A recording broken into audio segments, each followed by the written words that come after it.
Hello guys! Hello! This is for Aquarius.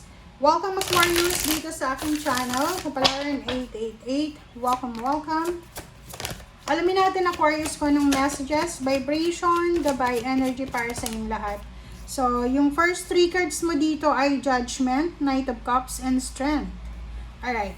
So, kung makikita mo dito, isang desisyon ang posibleng gagawin mo Aquarius na kailangan mo ditong maging matatag. Kailangan mo ng confidence, ng bravery, ng positivity, and then ng drive. Kasi itong decision na to is kumbaga pwede kang magsisi.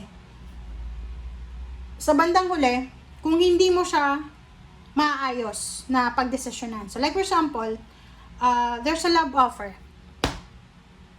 There's a love offer na posibleng matatanggap ka this month of April na pwedeng siya, temptation. Pwedeng may asawa ka na, may boyfriend, girlfriend, may kalibin ka, pero may mag-offer pa rin, may magkakagusto pa rin sa'yo. So, you need to have the strong will. Okay? You need to have strong will and confidence na i-decline ito. Kasi, you're married. You're in a relationship. Parang ganun. And yung iba naman sa inyo, pwedeng you're in a relationship, tapos mag-o-offer na ng kasal yung person mo, pero hindi ka pa ready. So, anong gagawin mo? Siyempre, kailangan mo maging malakas, maging confident ka na sabihin sa kanya na hindi ka pa ready. Parang ganan. Okay? So, this month ay nakafocus sa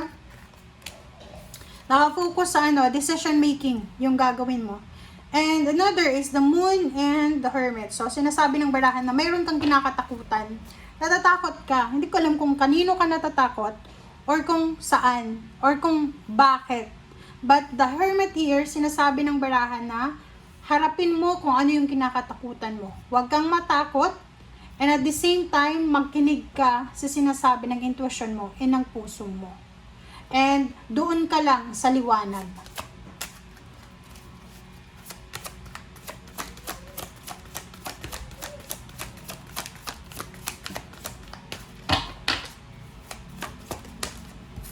Okay, the chariot. Okay, itong chariot na to, this one is all about the hard-earned success, hard-earned victory, yung love life na pinaglaban, yung parang like promotion, retirement, parang ganon. So, sinasabi ng bara sa'yo dito na kailangan mong mag-focus sa journey mo. Okay, Aquarius, huwag kang masyadong nakafocus sa kung ano yung mangyayari sa bukas, makalawa. Kasi wala pa tayo dun eh. So, para mabawasan yung stress mo, hindi ka masyadong maguluhan sa araw-araw mong pakikibaka sa buhay, mag-focus ka sa ngayon. Focus ka sa kung ano yung magagawa mo ngayon. Ano yung pwede kang magawa ngayon? Bakit ako mamumroblema bukas eh? Hindi ko naman hawak yung bukas. Alright? So, yun yung sinasabi ng baraha. You need to find the light. You need to find the clarity. Alamin mo kung ano talaga yung gusto mo. Alamin mo kung yung, eto bang gagawin kong decision, makakabuti ba to sa akin? Sino ba yung magiging masaya? Ako lang? Or makakabuti kaya to sa akin 5 years from now? Ano kayo yung magiging result nito? Diba? So maybe this is relationship, maybe this is travel, gusto mong bumili ng sasakyan, gusto mong lumipat ng bahay. So yan yung mga decision making na posibleng pagpipilian mo bago matapos yung April.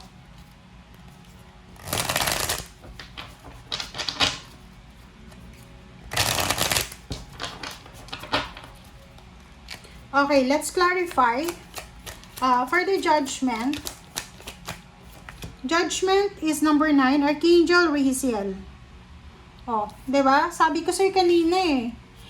Sinasabi ng baraha sa'yo na dapat yung decision making mo ay hindi yan makakasama, lalo na sa'yo at sa ibang tao. Yung answers daw, sa kung ano man na decision na gagawin mo, ay papasok siya after mong pag-isipan siya.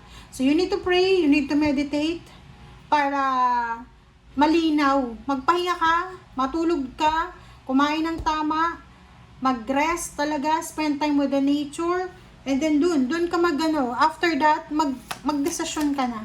Kasi baka dala lang ng pagod yan. Okay? Okay, next is new beginnings and 20. So, sinasabi dito, for the Knight of Cups, yung mga new love offer na posibleng darating sa'yo, pwedeng single ka, tanggapin mo. You can start a new life with the Knight of Cups. Pero, kung ikaw naman ay may asawa, temptation yan. Okay? Sinasabi ng bara sa'yo dito na kailangan mo daw, Aquarius, na hanapin yung life purpose mo talaga. Sinasabi ng barahan na kailangan mong patawarin yung past, sa other past relationship mo para sa future mo. Okay? Yung iba naman sa inyo, lalo kung single ka, yes na yes, safe ka na magtiwala sa bagong tao na yan, sa bagong relationship na ina-offer sa'yo. Okay? Pero kung may asawa ka, yun nga sabi ko sa'yo, hindi yan para sa'yo. Lisa Raphael, wow! Sinasabi ng bara sa'yo dito talaga, love life talaga to, guys. Kung single ka, okay lang, para sa'yo to. Kasi positive new emotional experience to na pwedeng siya yung maging rason para ma-fulfill mo yung romantic dreams mo. Pero kung may asawa ka, boyfriend, girlfriend, live-in, hindi yan para sa'yo. No, diba? Puro love life siya. Sinasabi ng barahan na wag mong i-give up yung talagang mahal mo. Pero kung may asawa ka nga, paano mo siya ipaglalaban? Diba? So, make sure na single ka. Same din, judgment, Seven of Raphael. There's a wedding proposal kung single ka. Kahit yung may mga ka-live-in, may mga magpo-propose sa inyo ng bagong love life. Oras na para gumawa ka ng desisyon. Yun nga sabi ko, be clear sa kung ano yung gusto mo. And yun, gawa ka ng action, pero mag-isip ka muna. You need detoxification, rejuvenation, clearing, diba? Energy clearing. Kasi parang nakikita natin dito, ang daming toxic sa paligid mo. And last card natin is 8 of Raphael. Yung 8 of Raphael dito, sinasabi na kung ikaw ay nagmamadali, trabaho man yan, love life man yan, huwag kang magmadali. Do what you know is right. Kung may asawa ka, huwag kang papatol sa nag-aalok ng relationship sa ngayon. Okay? Better pa na maghintay ka or makipag-iwalay ka dyan sa asawa mo or sa boyfriend, girlfriend mo or sa kalibin mo kung gusto mo ng bago. Kasi this month of April, may asawa ka man or wala, lahat kayo dadaan sa pagsubok, lalo na sa love life. Parang ano kayo ngayon start of the show, start of the night. Ang daming magkakagusto sa mga hindi nyo inaasahang mga tao na hindi ka pinapansin noon, ngayon papansinin ka na. Alright, so thank you guys. Bye!